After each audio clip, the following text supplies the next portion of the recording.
Donadio of Century, 21 Thompson & Co. here with my guy Abdel from PRMG.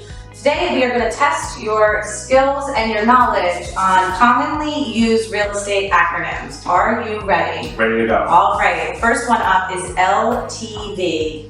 Okay, LTV is also referred to as loan to value. So loan to value generally comes from, breaking it down, how much you're borrowing your loan versus how much the house is worth. And it's actually based off, so if you have a sale price of the home that's $400,000 and the value's $400,000, depending on how much you borrow, so let's say you're putting 10% down, that means your loan amount is going to be 400 minus 10%, 40,000. Loan to value is going to be 90%. So your loan is 360. You put 40% down, 360 plus 40 gives you $400,000. Your loan to value is 90%. All right. Next up, we have DTI. DTI, probably one of the most common ones that we use on the mortgage side, also referred to as debt to income. So debt to income ratios vary based on the different programs that you have. Conventional loans generally allow up to 45% of debt to income, sometimes as high as 49% if you have what's called like compensating factors, which is like reserves, length of employment, a lot of those different contributing factors or compensating factors that allow you to borrow more. FHA allows up to 56% of debt to income, so there's a big difference, and that's usually where a lot of people generally go for, or may have to go for FHA over conventional. There's that 11%, give or take, 45 to 56. That's a big difference. Yeah, and debt to income, how it's calculated is if you're a consumer, hypothetically, who makes $10,000 a month, and you have debt, so your debt is contributed of whatever reports on your credit report, such as a car note, minimum payments of credit cards. So it's not balances of credit cards, it's minimum payments of credit cards. Okay. So a lot of people are like, oh, I have like $10,000 in credit card debt. And I'm like, okay, well, that's nice. But how much do you pay minimum a month? We take that based off of the credit report, add the car notes, and then also includes some what's called like installment debt. So if you have child support, alimony, if you have IRS debt, payments or anything like that. So great question. So student loans also gets contributed to your DTI. So depending on when you're watching this video, COVID forbearance is set to expire at the end of 2022. Okay. So before, if your student loans are in deferment or forbearance, then if you have a FHA loan, they actually changed the guideline, where now we only take 0.5% against your debt to income. So for FHA. Okay. And then if you're on a monthly payment, you're on a monthly payment. That's what's used against your debt to income. Conventional actually has two different parameters. If you're going with what's called Fannie Mae, which is one of the government-sponsored entities that buys these mortgages, Fannie Mae takes 1%. So let's say you have $10,000, FHA goes 0.5%. So 1% would essentially be $1,000 conventional. FHA would be $500. Okay. Now conventional, another automated government program is called Freddie Mac. Freddie Mac allows also 0.5%. So it allows you to go up to $500. Okay. So FHA is $500 in terms of student loans. Conventional has two different routes. Fannie Mae takes 1%. And the example I gave was $1,000, as opposed to Freddie Mac is $500. So you take your income, you divide it by your debt, whatever percentage comes out. Like I had mentioned, conventional can't exceed 45%, FHA can't exceed 56%. Alright, so that'll put you at your threshold. All right. Hey, the next one we have is ARM. ARM. So ARM mortgage is an adjustable rate mortgage. So it's different than what a lot of consumers take advantage of, a fixed mortgage. ARM mortgages, there's a lot of different terms that come in with it. So you have what's called like your margin, which is kind of like your spread for those who gamble. And then you have also your ceiling, which is the cap, how high it can go.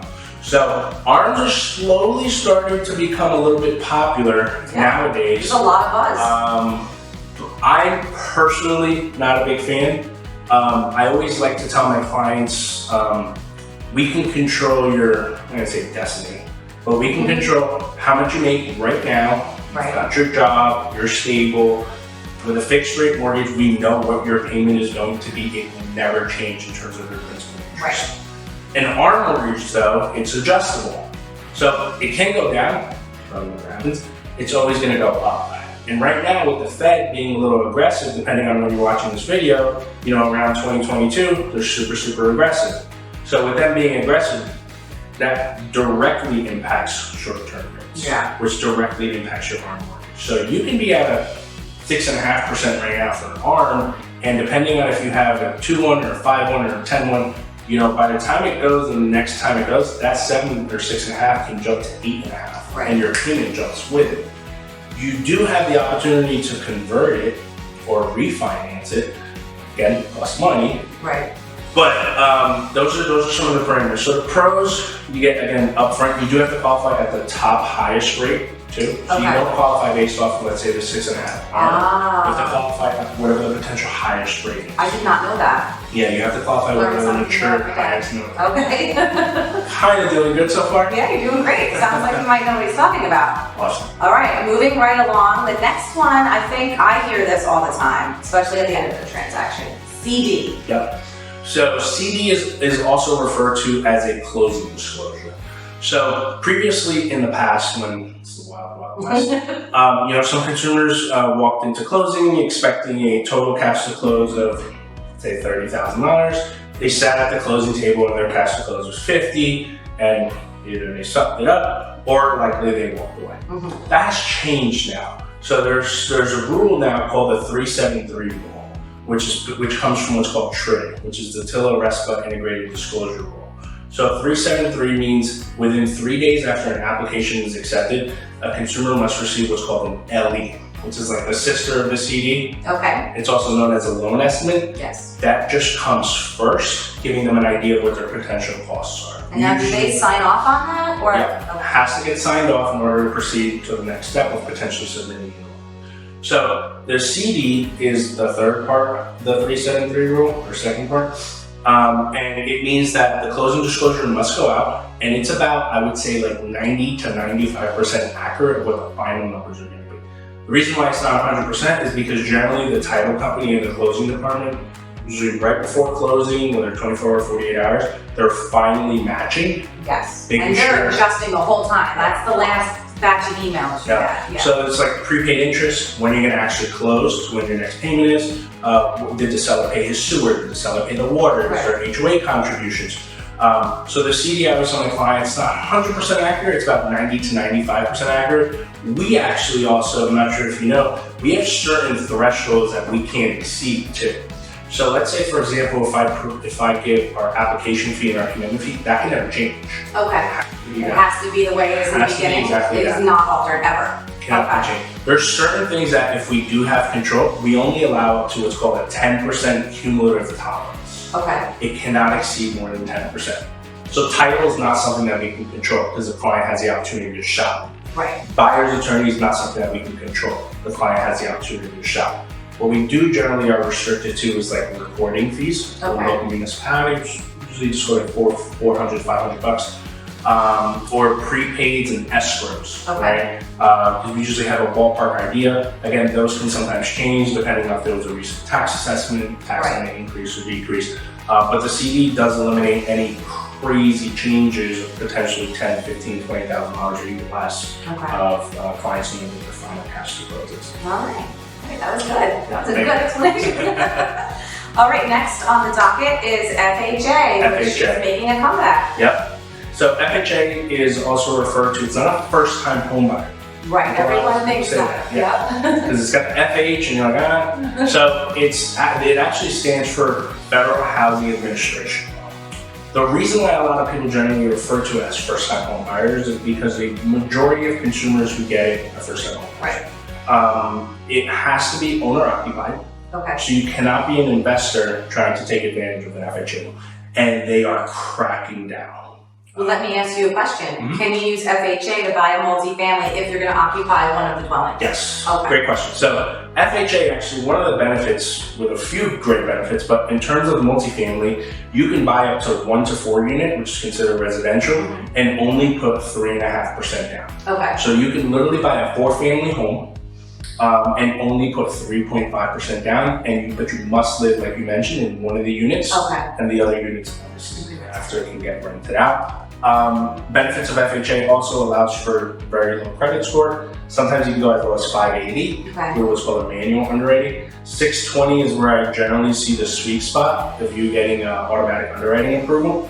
Also allows you to borrow, like I had mentioned earlier in the previous videos, of 56% of your debt to income, which is huge. Mortgage insurance is generally for the life of the loan if you put less than 10% down, which sometimes is a deterrent for some consumers. But remember, when you get a loan, you're not tied to it for life. You're tied to the house for life. I don't like saying marry the rate and whatever they say nowadays.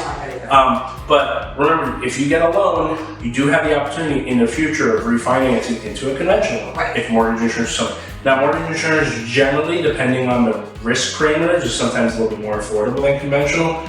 Really just depends on the specific scenario. Rates are also very competitive on FHA. So majority of the times, an FHA loan in terms of the interest rate from the benchmark is actually better than a conventional loan because it's being insured by the Department of Housing and Urban Development. So interest rates for the most part on an FHA loan is generally very, very competitive compared to a conventional. Great. Okay, so our next word or acronym, PMI. Got it. So PMI, private mortgage insurance. So it is not the same as MIP, which is mortgage insurance. So PMI, private mortgage insurance, is generally for a conventional loan. Conventional loan, the loan itself is funded by the bank. If anybody puts less than 20% down, generally they're required to have private mortgage insurance is a risk-based insurance that makes sure the bank is investment is essentially protected. It's not a fixed number too. So generally every individual person's loan, the PMI amount is different. A lot of different parameters that they look into. Debt to income, credit score, the number of borrowers, like history. They've got their own algorithm that spits out to us in terms of loan.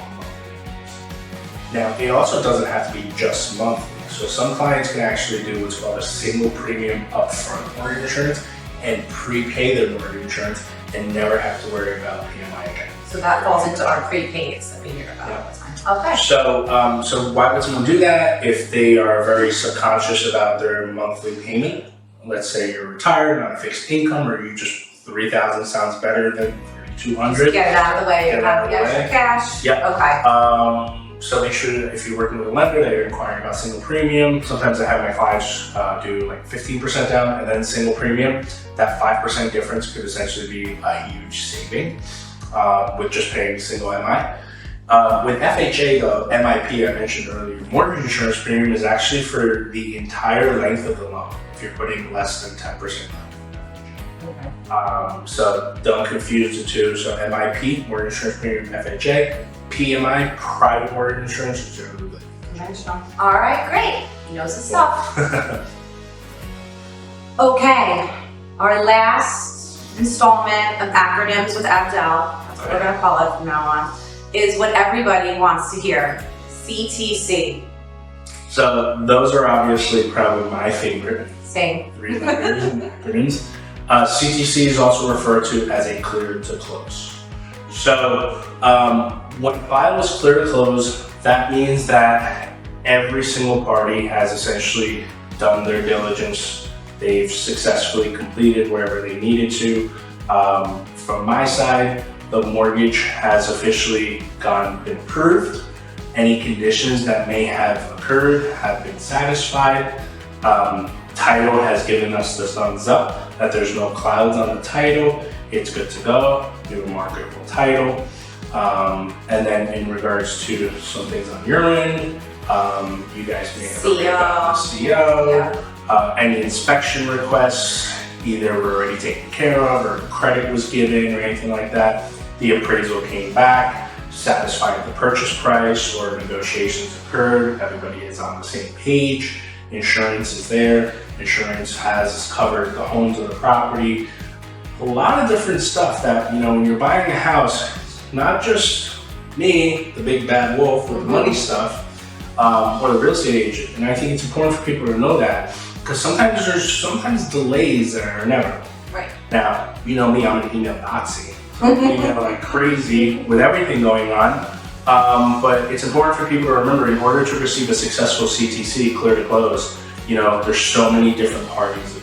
Oh, definitely. The seller side, the buyer side, real estate, appraisal, title, insurance, a lot of different avenues. Sometimes you have a survey, a lot of different places. HOA, forgot to mention that. Yeah. HOA is a big one. So when you're purchasing a condo or a townhome, when you're buying a condo, in addition, there's some stuff that we also look into, not just from the client qualifying, but the condo association qualifying. Right. I'm actually going to throw in that acronym right now and do a switcheroo with HOA. So Yes. homeowners association. I told You you could have probably come up with it. But HOA, homeowners association. So when we're going for CTCs too, remember when you're buying an HOA, I call it like a fraternity where Yes. you pay to join the HOA. Sometimes it's as low as like $500 or $600 that you'll see on the CD, which we talked about earlier. But all those kind of go into it. HOA's green light, appraisal, inspection, client, seller side, and then we're formally able to close and schedule. And speaking of HOA, just as a sidebar to this, I think it's important to know that it's not just condos and it's not just townhomes. There are several single-family homes. I mean, more so I think outside of New Jersey, but I do know Monmouth County, Ocean County, probably a bunch of Middlesex too, have single-family developments that do have an HOA. Yep. So you kind of want to just have that on your radar. Yeah, it's important that there are definitely a lot of locations that may have an HOA that you're probably like, damn, I didn't even know this occurred. Yep. So we usually do our due I diligence. showed a single family the other day and it has a quarterly HOA payment of $55, single family residence. I'm not really sure what it covers, but because it wasn't any taxes or property maintenance, but it's there. So it's just important to always have it on your radar. Yeah, definitely. A lot of the stuff, the HOAs, we keep an eye on. Like I said, we make sure